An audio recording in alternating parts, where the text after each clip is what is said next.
Good evening, everyone, and welcome to the Butte-Silver Council Commissioners Committee of the Whole meeting, July 13th, 2016. Could we have roll call, please? Yes, we have 11 present, 1 presiding, and 0 absent. Thank you, Colleen. Everyone's here and present. We've already had the prayer and pledge. At this time in our agenda, I would call on any public comment on any items that are on tonight's agenda. If there's anyone that care to comment. Seeing none.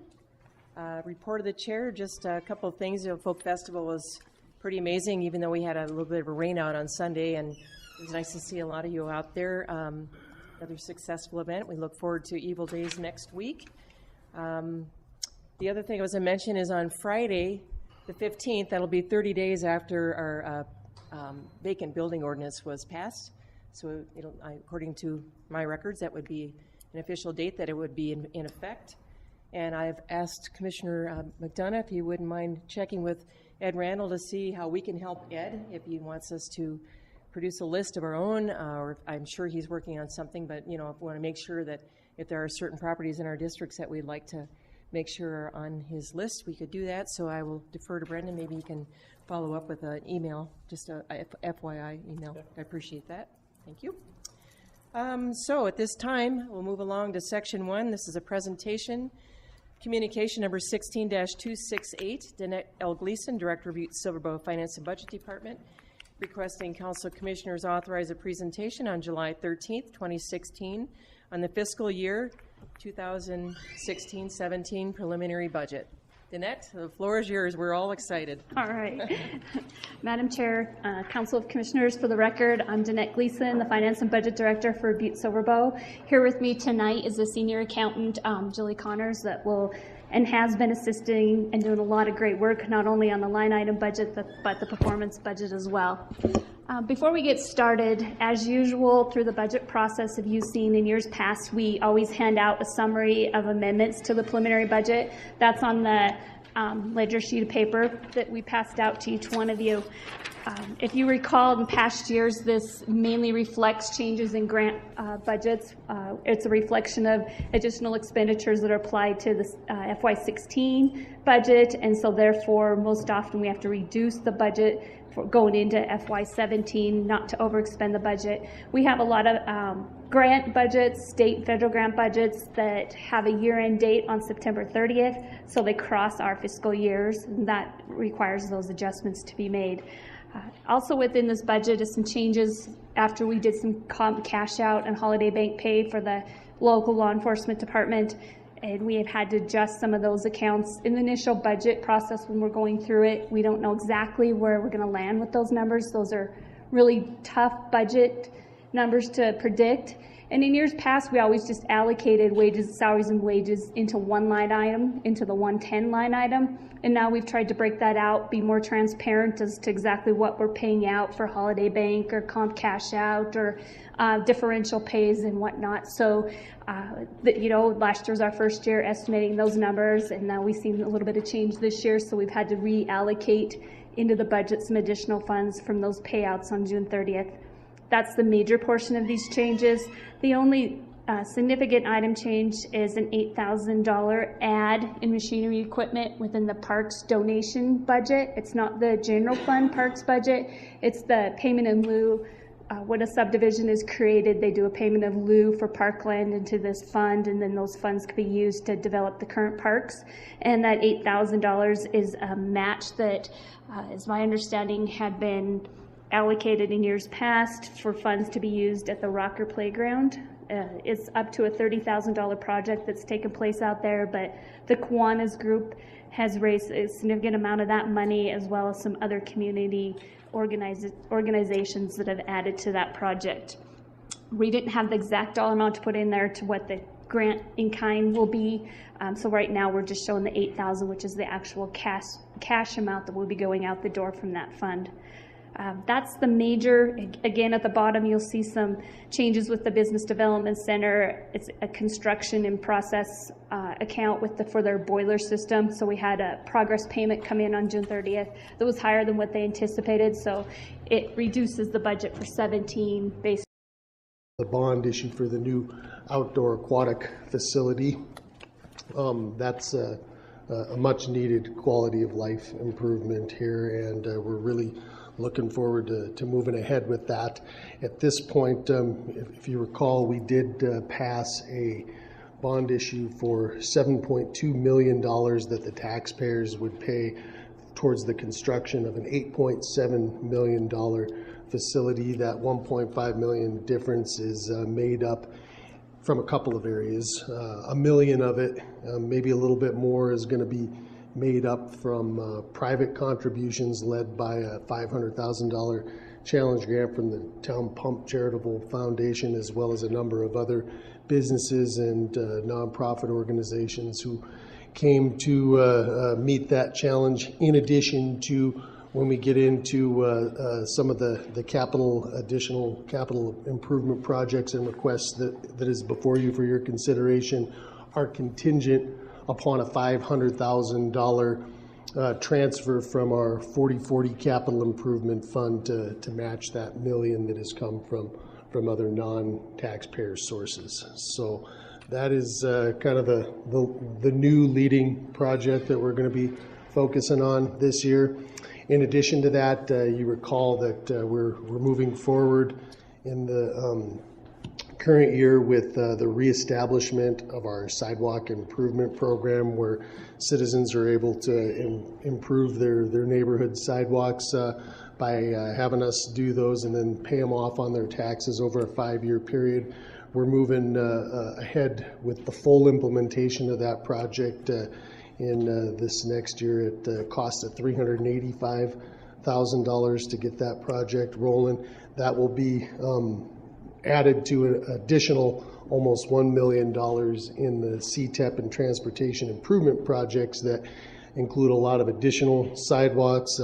If you go down, we've already completed the ones down at the NCAT area by Skyline Park. They're in the process of getting ready to start the new sidewalks around the Community Ice Center down there on Wall Street, and a variety of other areas, which will also, other improvements within that CTEP line item include the at-grade crossing at Montana and Front Streets, as well as the bike lane system on the flats that you've undoubtedly seen and maybe even heard from some of your constituents on the flats.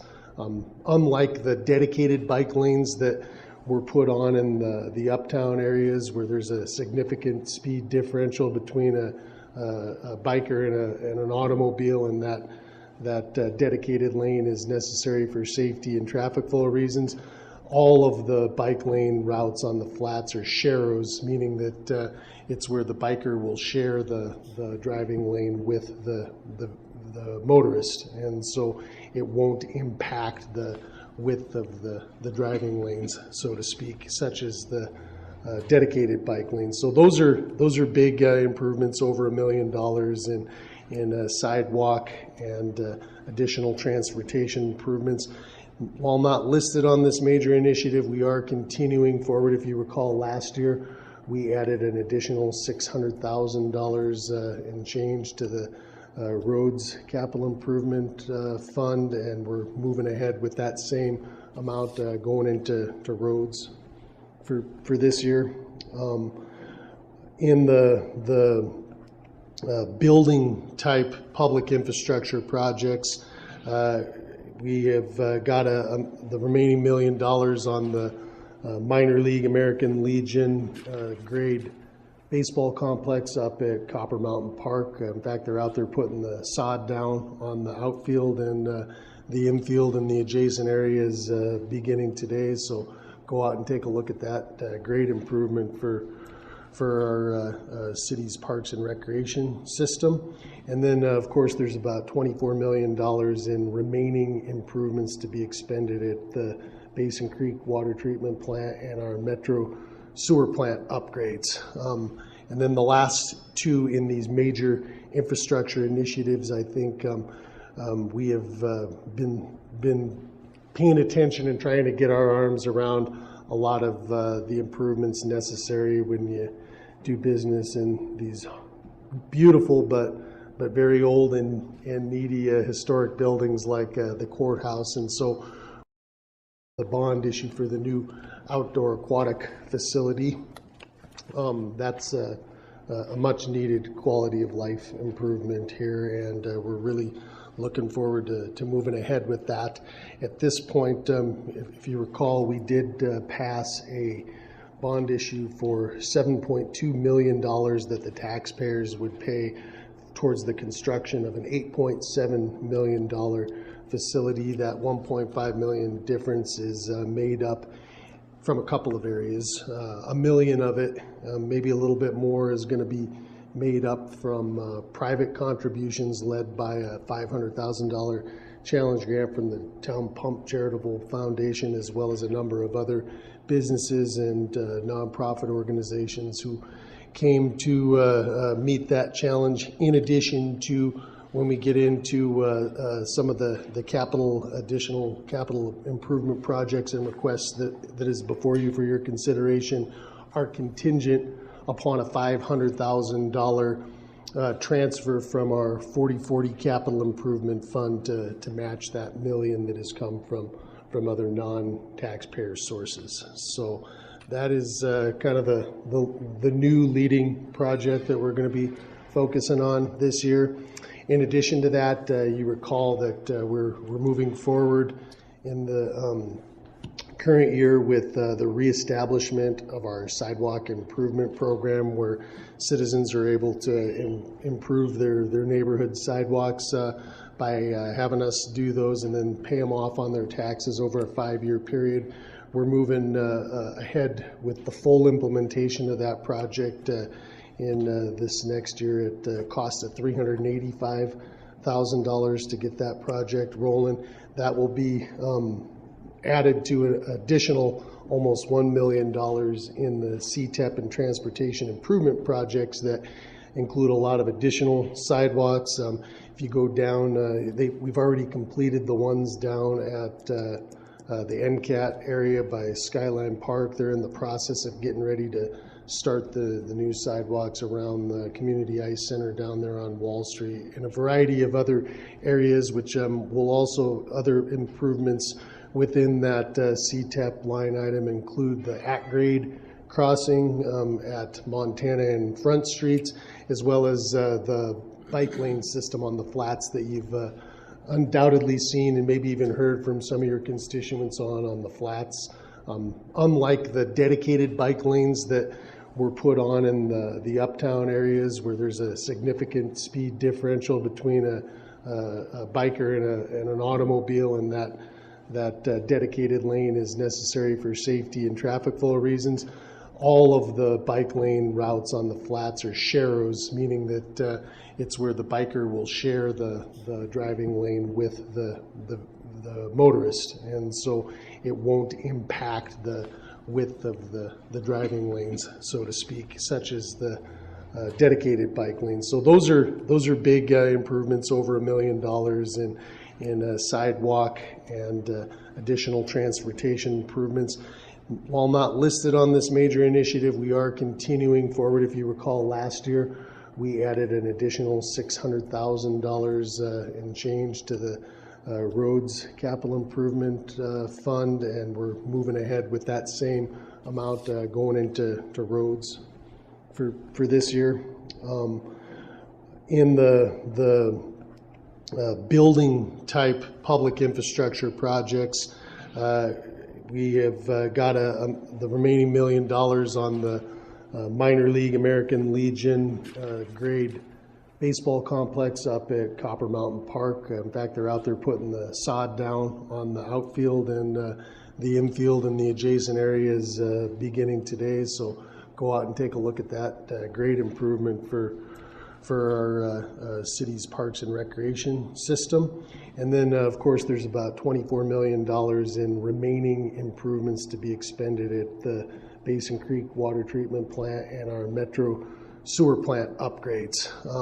And then the last two in these major infrastructure initiatives, I think we have been paying attention and trying to get our arms around a lot of the improvements necessary when you do business in these beautiful but very old and needy historic buildings like the courthouse. And so we are moving forward with estimated $300,000 amount to do a preliminary architectural and engineering estimate, which will give us what the total amount necessary is going to be to make the structural improvements as well as energy efficiency and technology improvements to our courthouse. And lastly, if you recall, it's a large sum that was approved last year. It's just carried over almost $700,000 in technology upgrades that will allow us to more efficiently serve the citizens, and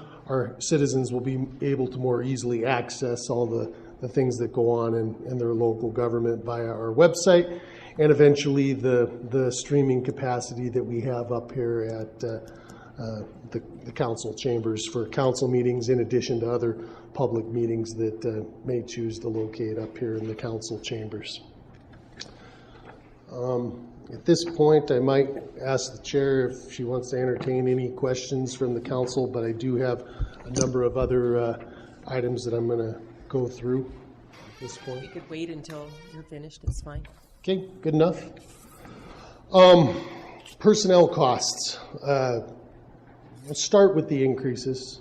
As you know, we've got a number of collective bargaining units with our city-county employees, and given that we engage with those bargaining units in 2-year contracts, we made a commitment to increase their salary at one nominal 1.5% cost of living in each of the 2 years of that contract. And so we are committed to the 1.5% for the second year of this contract, which runs through the fiscal year before you.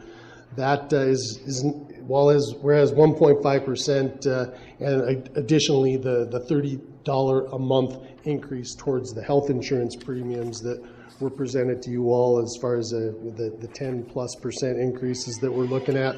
That $30 helps defray the employee cost a little bit on that, but certainly it's still going to amount to an over $80 a month increase on the employee side as well. So whereas $30 a month from the employer contribution and a 1.5% cost of living increase doesn't sound like an enormous amount, when you add it up across the workforce, it totals $572,000 for our tax-supported funds, and a little over $1 million for all of our funds, which includes the water, sewer, landfill divisions, as well as our tax-supported funds. There's only one staff addition included in this year's budget, and that is one that has been long planned for. It's adding an additional water treatment plant operator to the rotation so we can cover our new Basin Creek water treatment plant, and that comes in at a combined salary and benefits amount of just under $80,000. But I want to draw attention to some of the reductions that we were faced with making based on some of the projected revenues that Danette will talk about here in a few minutes. We eliminated temporarily for now, but possibly permanently, 3 full-time positions from our budget as indicated in those 3 positions there. That amounts to a cost savings of $136,000 to the tax-supported budgets. In addition to that, we challenged every single one of our tax-supported budgets to find savings in their operating costs. And those reductions in annual operating costs ranged anywhere between 5% and over 10%, for an average of an 8% reduction across all of our tax-supported operating fund budgets. That amounts to another $193,000 in cost savings off of our tax-supported budgets. Moving along, and I know this is it's not necessarily a reduction, but It was certainly a challenging aspect of putting together this year's preliminary budget. Everybody's got a request for something when it comes to capital improvements, personnel improvements. We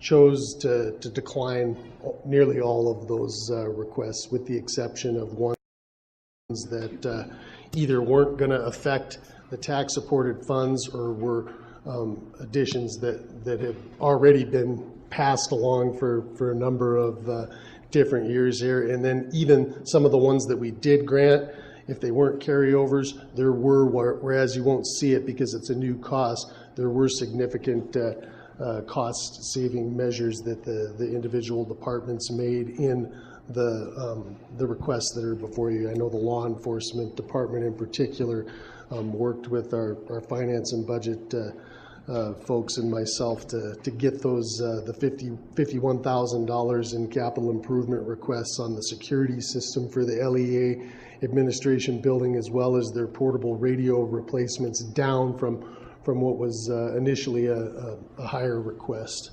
So if you just kind of go through here, the majority of these larger ticket items are either carryovers from last year, such as the technology capital costs that I already touched on in that $668,000 number, the 2 fire apparatuses that the fire department is requesting for.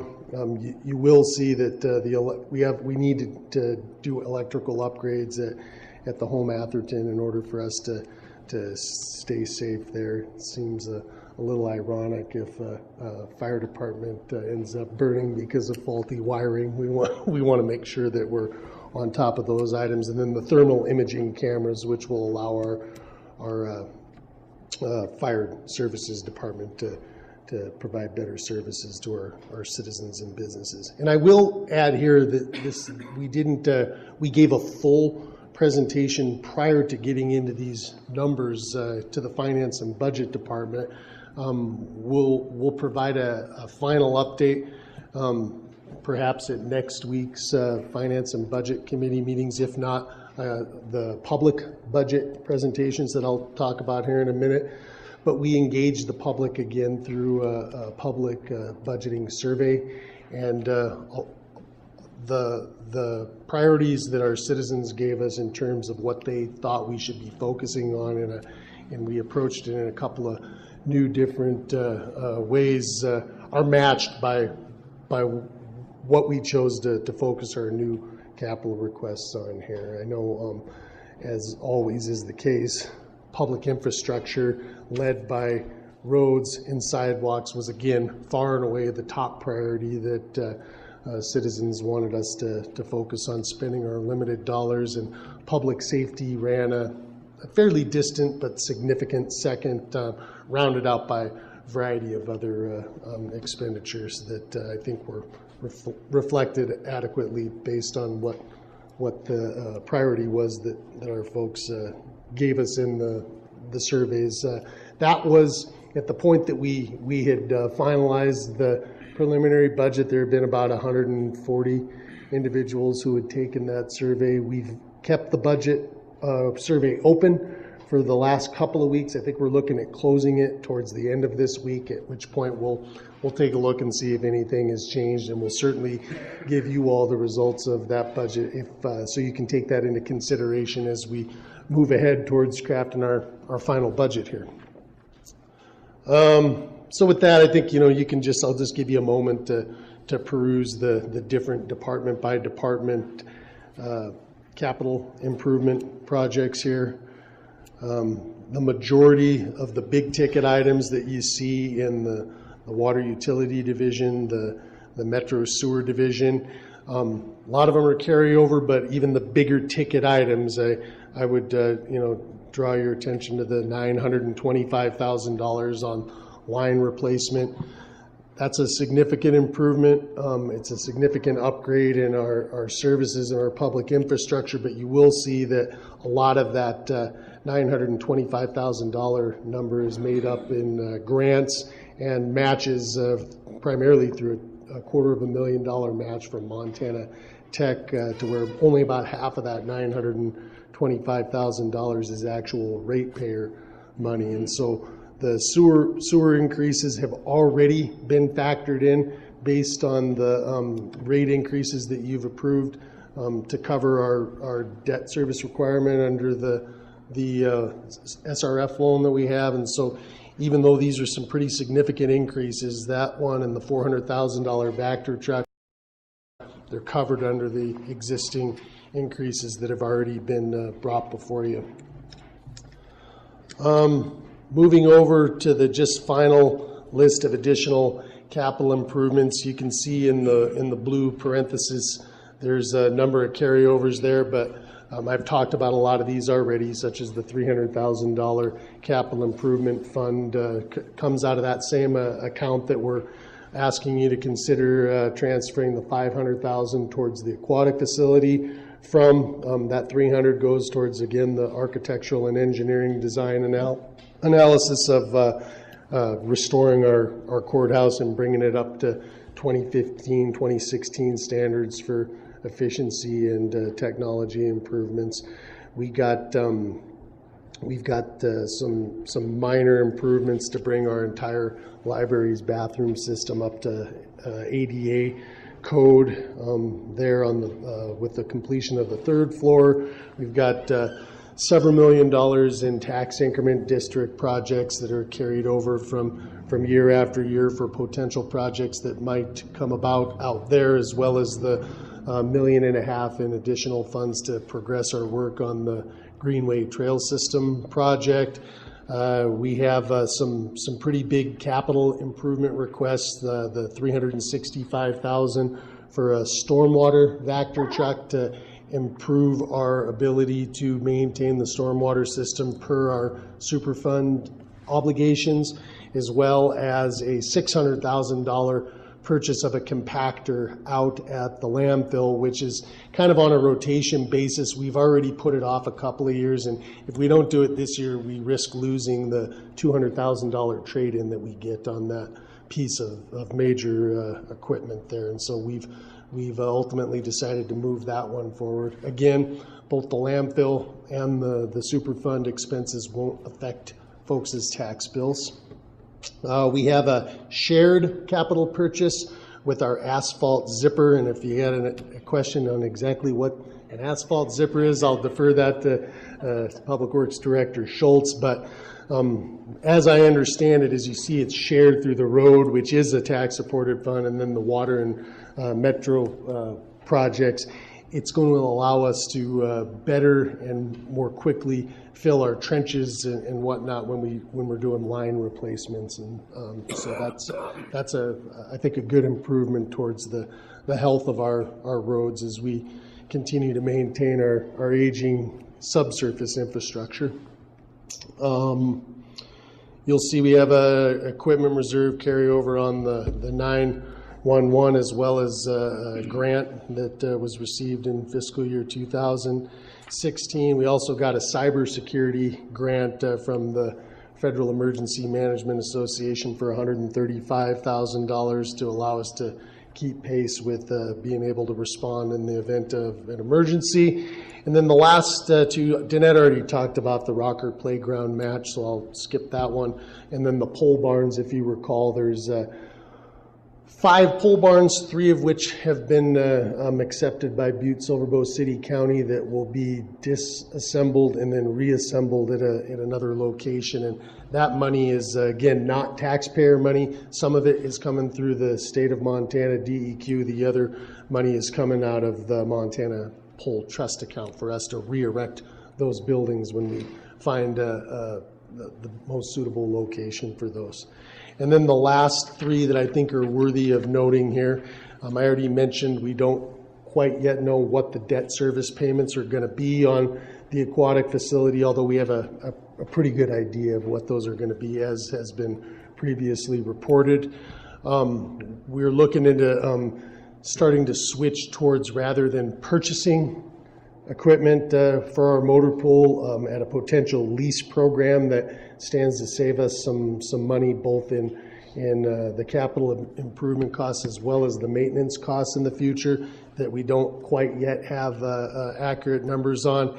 And then another thing that we want to bring forward for your consideration is right now we have one extension agent. That's the way it's always been in Butte-Silver that serves all purposes that have historically been under the MSU extension, and that includes horticulture, master gardening, urban forestry, 4-H, family and consumer science. As you know, I mean, I'm not going to mince any words. I think there's been a lot of challenges and difficulty recently and even in the past relative to that position. When we started looking at the personnel budgets this year and that program in particular, timing aligned itself to where the administrative assistant that we fully fund to support that position, that individual ended up taking another job, and so it was a vacant position. And we looked at all of our vacant positions as was how we came to the conclusion to not fill those three that I talked about right in the beginning there.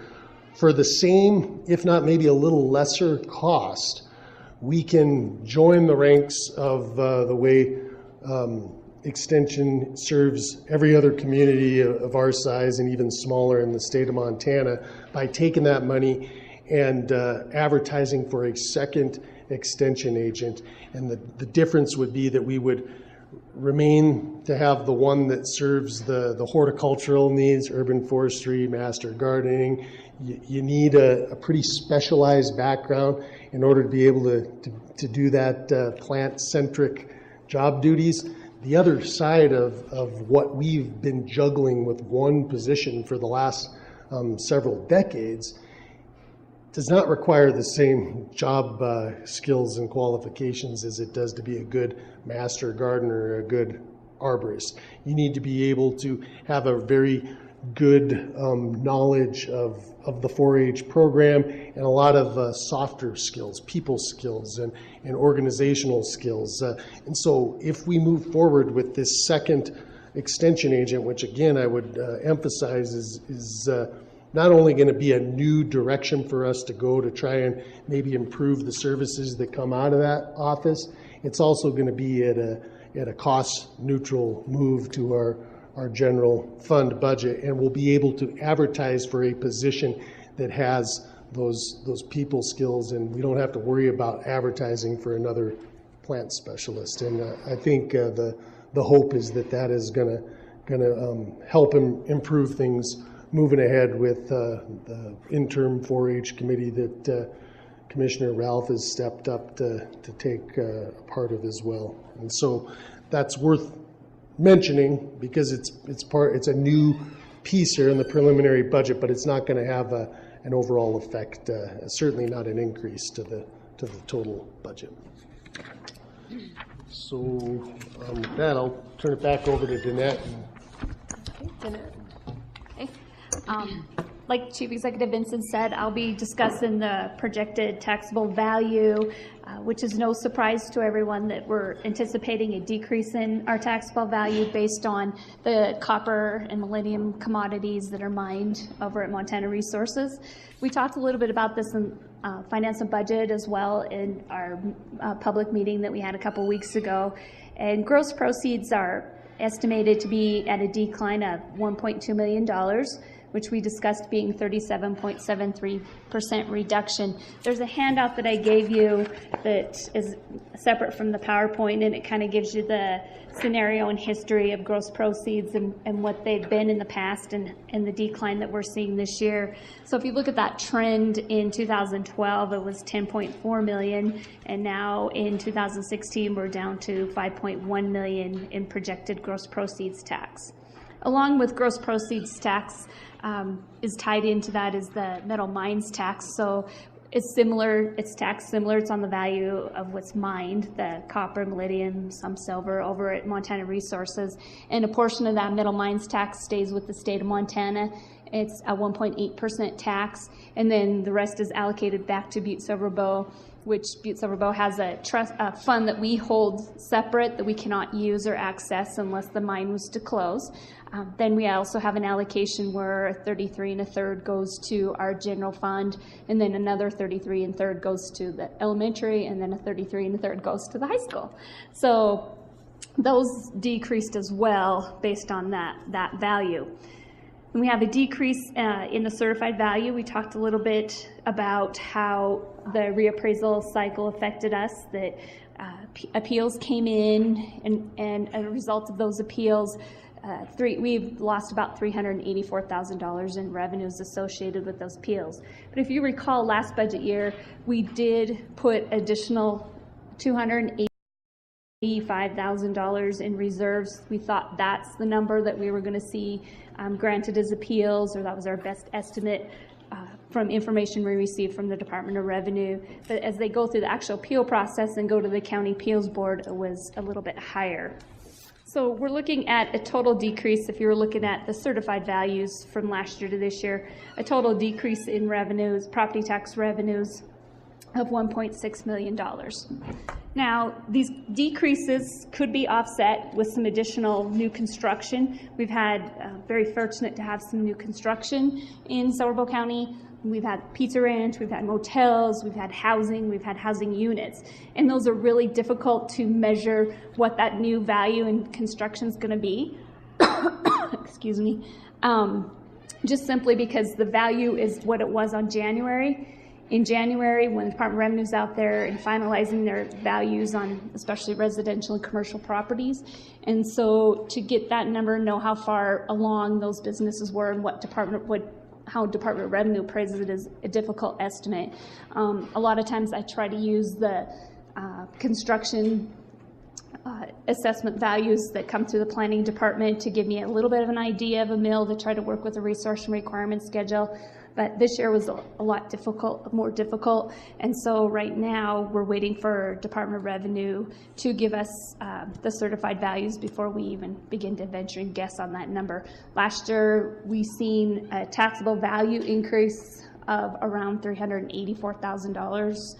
That's just taxable value. That's not taxes from taxable value, which was lower than what I anticipated, but so I have an idea that number will increase slightly this year. Not enough, not even come close to the offset the 1.6 million that we're seeing in reduction, however. It takes a lot of homes, residential and commercial, to build one mill. So like Chief Executive said, how did we address and how are we balancing the resource and requirement schedule today? We've addressed it with staff reductions in the Finance and Budget Department, Health Department, and Community Development for over $136,000. We decreased operating budgets where we could that relate to supplies, travel, training, some repair and maintenance services. Across the tax-supported funds in the areas that we could, it was about an 8% reduction, around $192,000 difference from what they had submitted to the Finance and Budget Department for requests. Then we've also looked at the possibility that we're going to have to tap into the reserve funds up to about $500,000. But again, we were at 16.28%. I just checked when I went downstairs. We're at 16.28% last year. So I see us remaining close to that 16% that we've tried to have as a goal for the last 2 fiscal years since I've been back. Again, we've addressed just capital needs that have been necessary or carryover. There's not a lot of small vehicles or anything that has been allocated within the budget. And then finally, the Tax Increment Financing District will be remitting another allocation this year that will help offset the local government as well as the schools, and then it'll be remitted back to the state. That allocation sheet has been passed out to you as well. From that allocation sheet, you'll see that the local government will get about $1.3 million from the TIFID. The countywide schools or the state will see $463,000. Ramsey, the local school district, elementary school district, will get $366,000. High school, Butte School District number 1 will get $275,000, and then the other entities such as the Port of Montana and the airport and Mile High Soils will get about $57,000 from that allocation. Do you want to add anything? You know, one other thing to add relative to the staff reductions, I mean, we made the decisions to not fill those 3 positions. There will likely be a number of other retirements, departures over the course of the next year, and whereas we can't really anticipate where those might be right now, we're going to review every single one of them and obviously only fill the most crucial positions so that we can continue to build our reserves as we head into the next fiscal year budget. Because one thing that we have made it a point to do is maintain some pretty close conversation and communication with Montana Resources as well as the Department of Revenue, and it's likely that we could see another subpar year on our gross proceeds and other revenues in 2017-18. And so anything that we can save in the current fiscal year is going to help us as we move into the next one. Right. And to add to that, as we're forecasting, we don't just kind of look in a little bottle here for 1 year at a time. We're forecasting out. And so we know that coming into next year, into fiscal year 18, we're going to be at similar copper prices, similar type of budget that we're seeing today. However, we'll see some additions come on from Montana Resources through our conversations with their executive staff. There will be 4 new trucks added into the tax base that were not picked up yet this year, but they are being used currently, but in January they weren't in service. And then we'll see some additional tax base generated from the water treatment plant. So all those will be definite positives as we go into fiscal year 18 and forecasting forward. Through our conversation with Montana Resources, we've also feel that going into 19-20, we're going to see upscale. So we're going to start moving back up. So we're in those 2 down years, maybe 2.5 or 3 years down, and then we're going to go back up from our conversations, and as best as they can tell by the market of what's going to happen. Of course, there's other things that influence their ability to operate, such as power prices and whatnot. I also need to point out to you on the graphs, and we had some discussion about the cuts that we made in O&M. So we made O&M cuts after the department submitted budgets to us of $192,000. But if you were to look at the tax-supported funds and look at the FY16 budget to the FY 2017 budget, the O&M has actually decreased by $355,000. And capital outlays decreased by $1,833,000. So there was more cuts made prior to the departments coming forward and then after when we started sitting down looking at the preliminary budget. Move on here. On the fee-based budgets, we've done a lot of discussion about tax-supported funds and what's happening with the tax-supported funds. With the fee-based budgets, the Metro Sewer increase is on the final year, the increase that was approved back in fiscal year 2014. The increase is 3%. Prior years, it was 11%. And now this is the final year of it's a 3% increase, or $3 a unit, which equates to about $9 for the average residential property. Landfill, water, and maintenance fees will remain the same as fiscal year 2016 at this time. Okay. I think that's. Thank you, Danette. I would open up this opportunity for questions for either Chief Executive or Danette. Commissioner Palmer? Thank you, Madam Chair. Danette, I guess this one's for you. On the items not included in the budget yet in the preliminary is one is the debt service on the aquatic facility. That would come out of the bond issue, though. That's paid for by the bonds, right? Danette? Madam Chair, Commissioner Palmer. So when we do the bond resolution, we try to put something in the budget so that you can see it as quickly as you can is available. And then also we need to get something added on to the mill levy cards so that we can start applying it to tax bills. But the bond resolution itself has its own budget authority contained within it. So if we don't have exact numbers, we might have to come back and change them, but based on that bond resolution. So you're exactly right. Just as a Follow-up, Commissioner Palmer. So on the other end of the aquatic facility is the maintenance issue. Does that take effect this year or not until the pool is complete? Danette? Madam Chair, Commissioner Palmer, I haven't seen the final project timeline. JP Gallagher, the Parks and Rec Director, and Dave Schultz, Public Works Director, and myself and Chief Executive are meeting on Friday to kind of get that timeline hashed out, but definitely no operation budget will take place in fiscal year 17. So, Commissioner Palmer, as a follow-up. follow-up, so it was for 20 years, correct? The maintenance end of it? Danette? Yeah, Commissioner Shaw, Commissioner Palmer, yes, it's that part of the ballot said that we could levy for $350,000 for 20 years. Commissioner Sorge? Thank you, Madam Chair. I'm not sure if this is for Danette or Matt or maybe Dave. Say, I see that there's not going to be any fee increases out at the Metro, or excuse me, the landfill. But we're asking for, we need a $600,000 compactor. What is the driver to review to see if there, if we got to increase those costs or, commercial cost, or is that something that we need to look at, for future? Danette? Yep. Madam Chair, Shaw, Commissioner Sorge, if you recall last year we looked at that and we put the capital component back into those rate structures and we tried to balance that back out the best that we could. So right now there's a capital component that we reserve every year out there in the landfill for these large type purchases as well as cell expansion. So we do that. We use the financial assurance test. So we say that we have our post-closure costs in hand and that we meet those tests. Pioneer is contracted every year to do that landfill financial assurance test, and then we present to you in January those findings, which always were well above meeting that obligation, as well as that equipment component right now.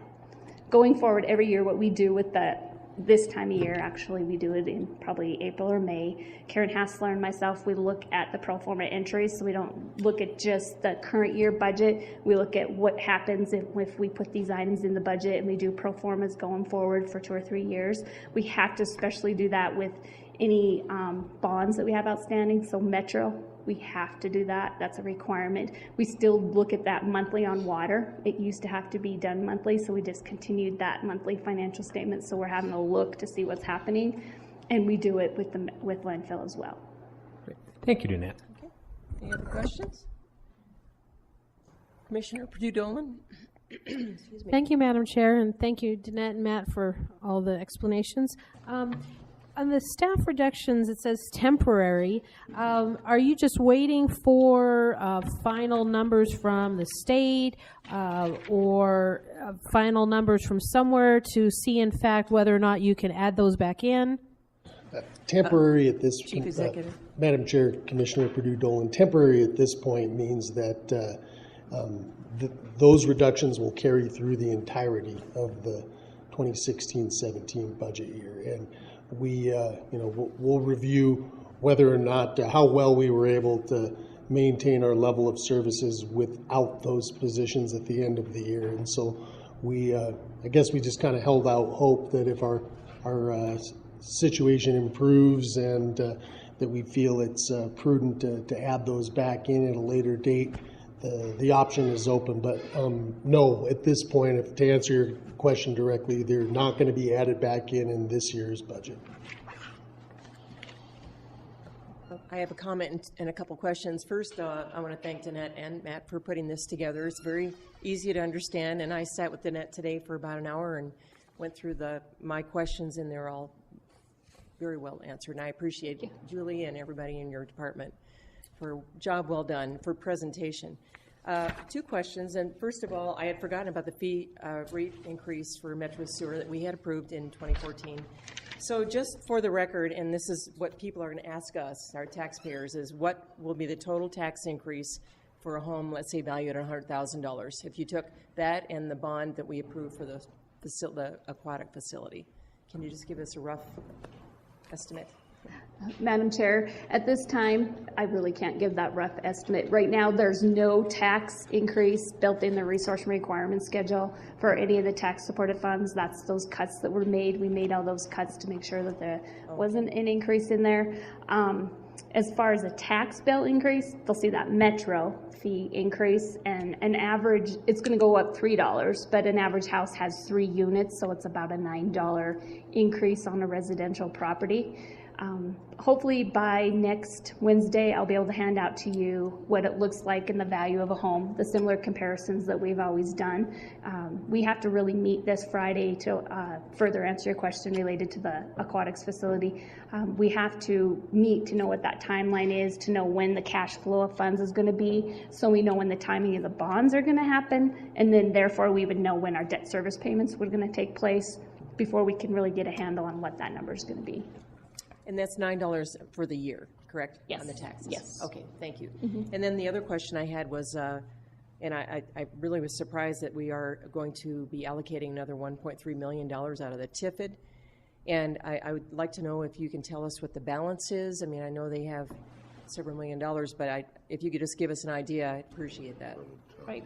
So, Madam Chair, to answer your question, if you recall last year, they had a little over $24 million, and they allocated out an additional $6.5 million in debt service payments in July to call in some bonds earlier that were direct bonds with REC.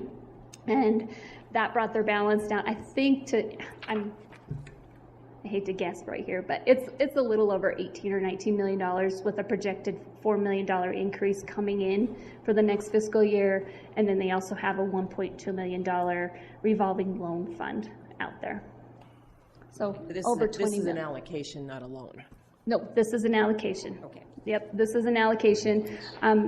Many communities across the state of Montana have allocation agreements and have in place, and since the time of the creation of their districts, whether it was URA district or TIFID district, when they have funds available, and I'll let Commissioner McDonough add to this a little bit since he's on the board, but they have a great strategic plan in place. They have a great capital improvement plan in place out there. They know the projects that they want to get done. They only have 5 more years. TIFID sunsets in 2022.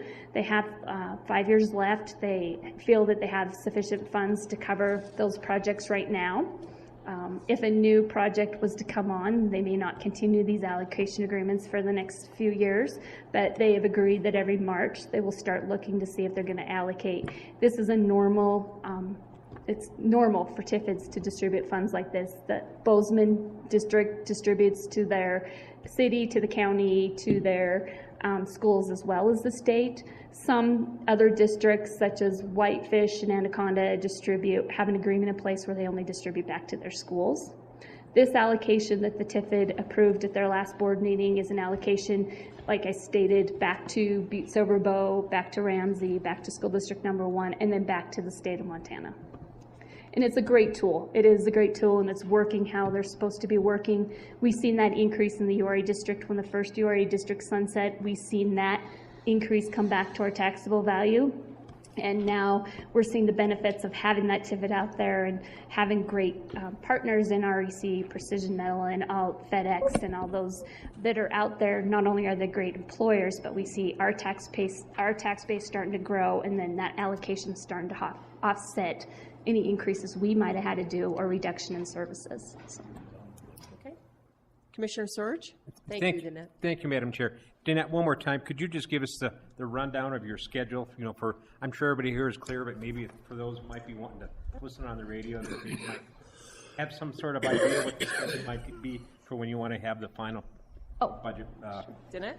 Madam Chair, Commissioner Sorge, the budget schedule that we turned in, I believe in April, that Commissioner Sorge and I worked out together, shows that the preliminary budget would be adopted, or recommendation for adoption of the preliminary budget, not the final budget, preliminary budget next Wednesday night. That would allow us the opportunity to move forward, beginning with the public hearing process on July 27th. We have a lot of time in between July 27th and August 15th that we're looking for the final adoption of the budget at a special meeting.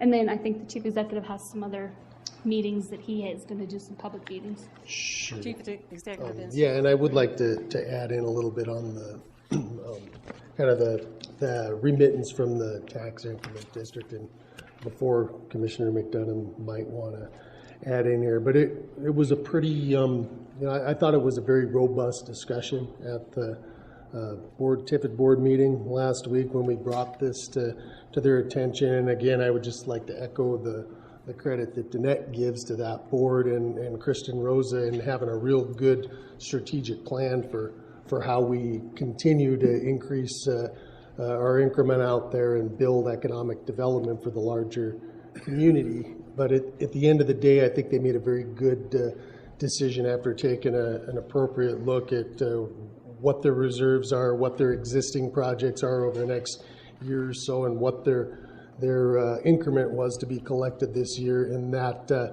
at the end of the day, yes, this is a tax increment district focused on spurring economic development through infrastructure improvements, which they've done a very good job and will continue to do so through these remaining 5 years. But at the end of the day, these are taxpayer dollars.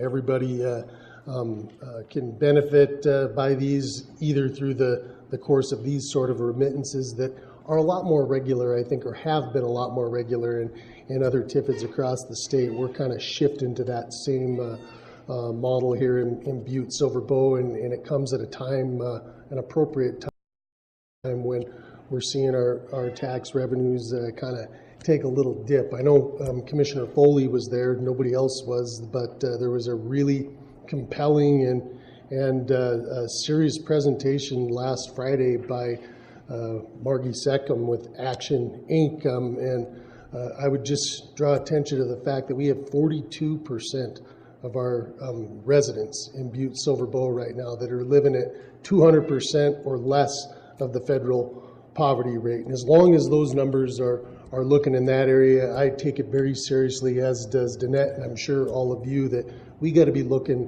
wherever we can to lighten the load and balance that with increase in services and infrastructure improvements. And whereas the final numbers aren't in yet on the certified values, we're hopeful that we can continue the trend that I've tried to set up in my short tenure up here, that we are not going to be adding significant increases to folks' tax bills. And I know that's easy for me to say and hard for folks to kind of see, because I would remind you that roughly 50% of your tax bill, when you open that up, is coming from other taxing jurisdictions. Half of your tax bill comes from the local government. The other half comes from the university and the school districts. And so we account for about half of that bill. And I know there's also additional factors in there, such as the necessary rate increases that we needed to take on with Metro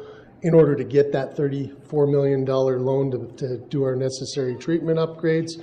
But we have been doing a really good job, I would contend, at holding the line on taxes. In fact, we have seen a net reduction in the property taxes that we have put on our residents over the 3 years that I've been in control of bringing preliminary budgets to you for your consideration. And I think this year will be another case of where we hope to keep it cost neutral for our citizens. And so we would like to continue. Like I said, we're going to have the online survey for citizens to be able to get on our website and give us feedback that way.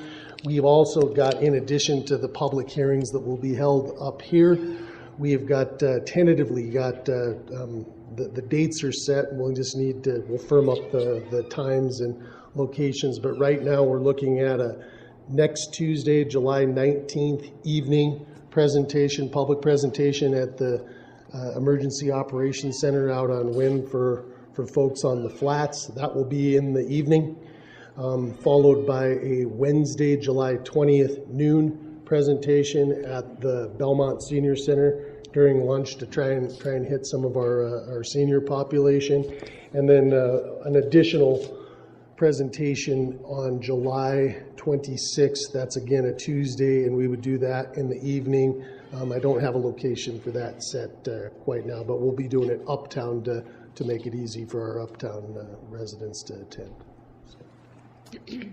Any further questions? Commissioner Fisher? Thank you, Madam Chair.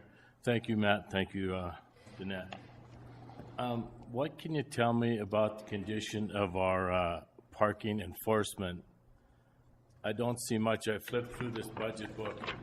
I haven't read it page for page, but I know that's always been a expenditure that seems to be high, and I don't see much about it in here. What can you tell me about that? Danette? Madam Chair, Commissioner Fisher, first of all, I have to apologize for a sheet of paper that I had hid right here, because at our July 6th meeting, we had noted a few things that we didn't discuss at the July 6th that really needed to be discussed tonight, and a couple were pointed out. In the budget that you have, in the preliminary budget that you have, we didn't remove the Secretary of Community Development, which we fully intended to move. So the one that you're looking at, if you turn to the page, you see that position, but it is removed. We also removed the Public Works Coordinator position that was in the landfill. That's no longer gone, or no longer in the budget. And then we made some small changes related to the transfer to the archives.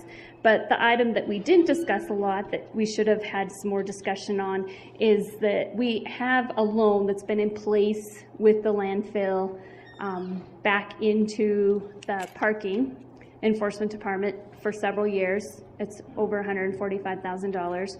And within this current budget, we have put money that will transfer funds from the general fund into the parking commission so they can begin paying that loan off at over a 5-year period.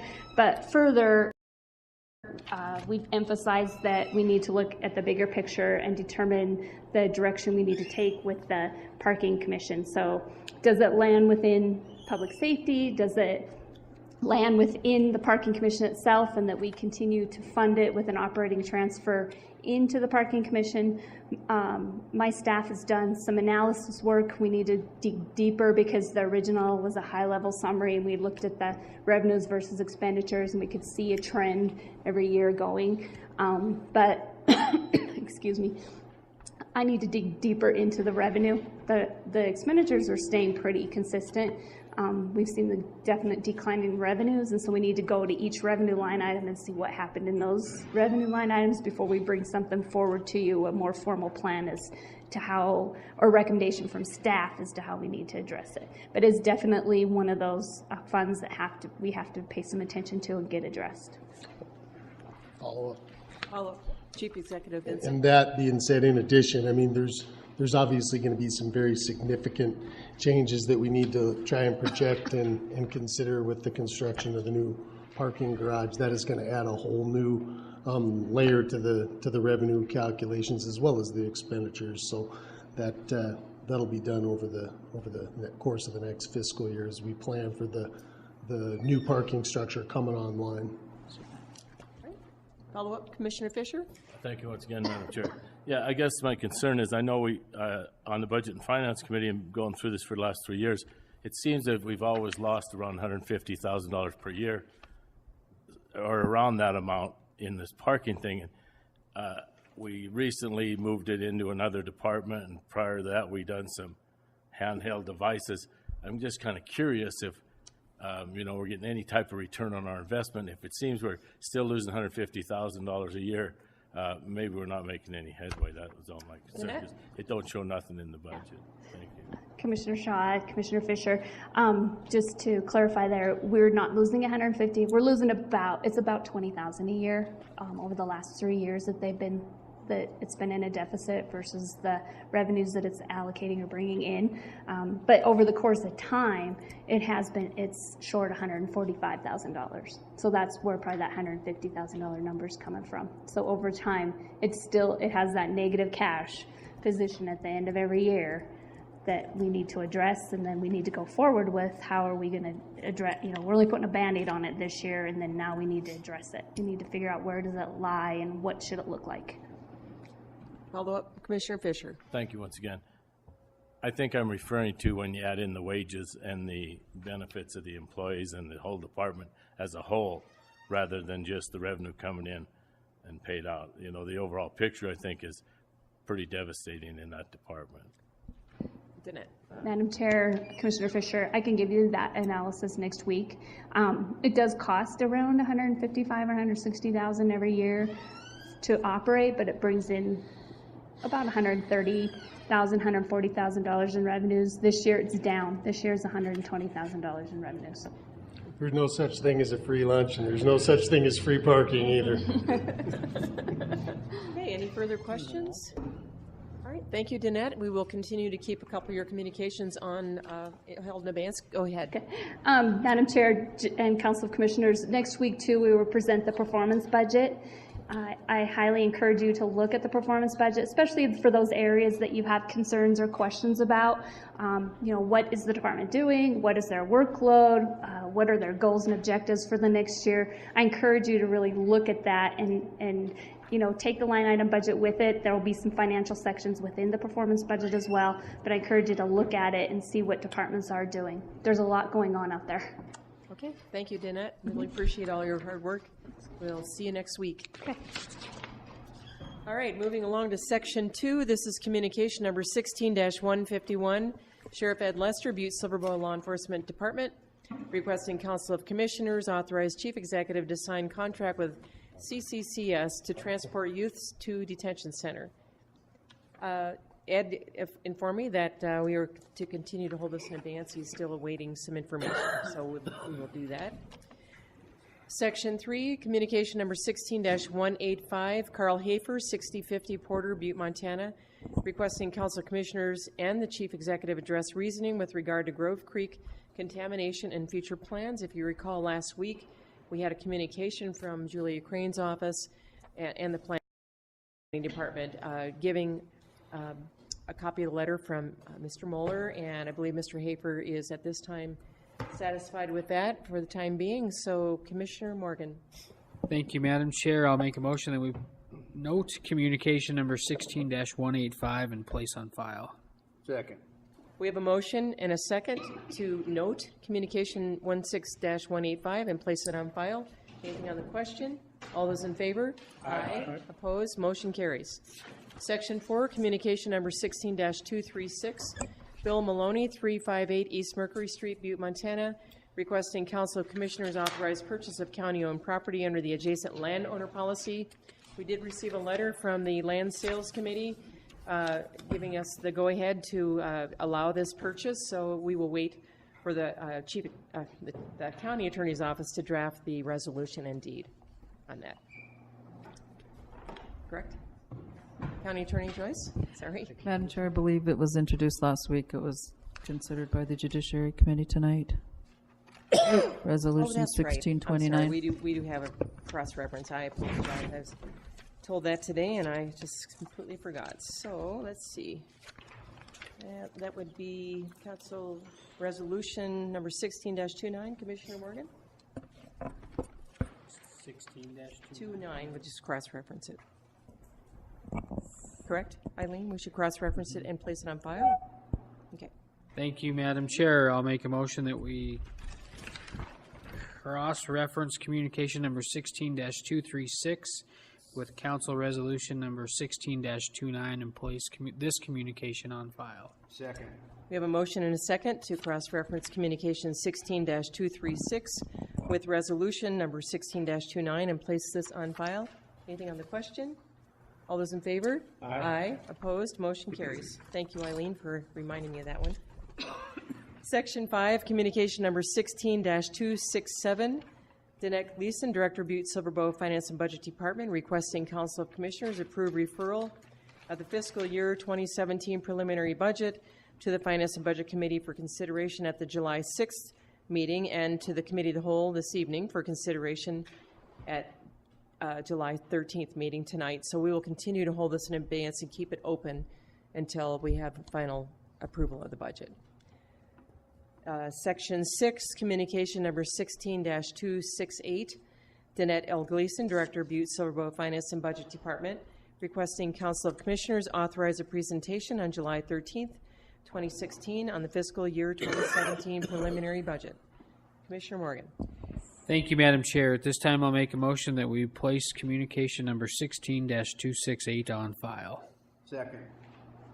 We have a motion and a second to place communication 16-268 on file. Is there anything on the question? All in favor? Aye. Aye. Opposed? Motion carries.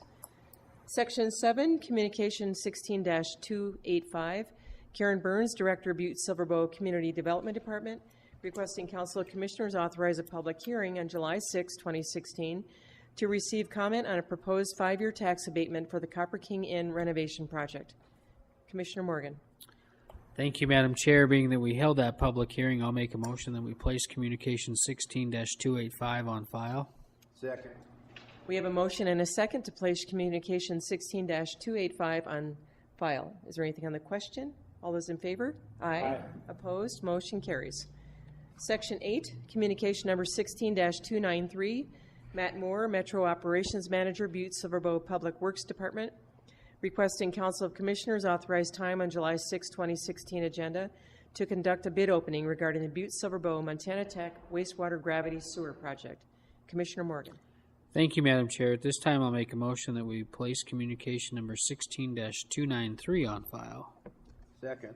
We have a motion and a second to place communication 16-293 on file. Is there anything on the question? All those in favor? Aye. Opposed? Motion carries. Section 9, communication number 16-305, Danette L. Gleason, Director, Butte-Silver Finance and Budget Department, requesting Council of Commissioners authorize a public hearing on the final budget to begin on July 27, 2016, to be continued until adoption of the fiscal year 2017 final budget. We will hold that open until that occurs, so we'll continue to hold this in abeyance. Section 10, communication number 16-309, Pamela Haxby-Cody, Executive Director, Butte Local Development Corporation, requesting Council of Commissioners authorize time on the July 27th, 2016 agenda to report on the past year's operations of the BLDC, and we will hold that in abeyance until that date. Section 11, communication number 16-311, Dory Skrukrud, Office of Community Development, requesting Council of Commissioners concur with their recommendation of the sale and authorize the county attorney to prepare a resolution for sale of the 68 Missoula Avenue, Butte, Montana, to Samantha Halverson and Robert Fisher. I'm going to ask Commissioner Morgan to make this recommendation. Thank you, Madam Chair. I'll make a motion that we concur with the communication 16-311 and refer to the county attorney's office to draft the resolution and deed and hold this communication in abeyance. Second. We have a motion and a second to concur with 16-311 with their recommendation, and we need to authorize the county attorney's office to draft the resolution and deed, so we'll continue to hold that in abeyance. Thank you. Section 12, communication number 16-312, Dory Skrukrud, Office of Community Development. Oh, I'm sorry. What? Need a vote on that. Oh, I'm sorry. Gosh, it said hold in abeyance, and oh well. We have an motion and a second, and we will. Is there anything on the question? All in favor? Aye. Opposed? Motion carries. That hold in abeyance threw me off. Commissioner Sorge, did you have a question? Oh. All right, moving on to Section 12. It's a similar situation, so I think I'll get this right. Communication 16-312, Dory Skrukrud, Office of Community Development, requesting Council of Commissioners concur with the recommendation of sale and authorize the county attorney to prepare a resolution for the sale of 57 West Broadway Street, Butte, Montana, to Don Andrews. Commissioner Morgan. Thank you, Madam Chair. I'll make a motion that we concur with communication 16-312 and refer to the county attorney's office to draft a resolution and deed and hold this one in abeyance. Second. We have a motion and a second to concur with 16-312 and authorize the county attorney to draft the resolution and deed. We'll hold this in abeyance. Anything on the question? All those in favor? Aye. Opposed? Motion carries. At this point in our meeting, I would offer up an opportunity for any public comment on any public matter not on tonight's agenda. Okay, seeing none. Anything else to come before us this evening? Any announcements or news? Chief Executive Vincent.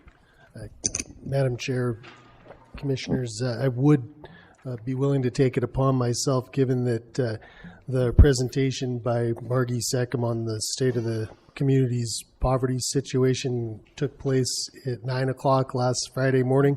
I could reach out to her and see if she could come give that presentation to council in the coming weeks. I think that would be great. I was sorry I missed it. So, okay. Thank you, Matt. Anything else to come before us this evening? Commissioner Morgan. I'll make a motion, we adjourn.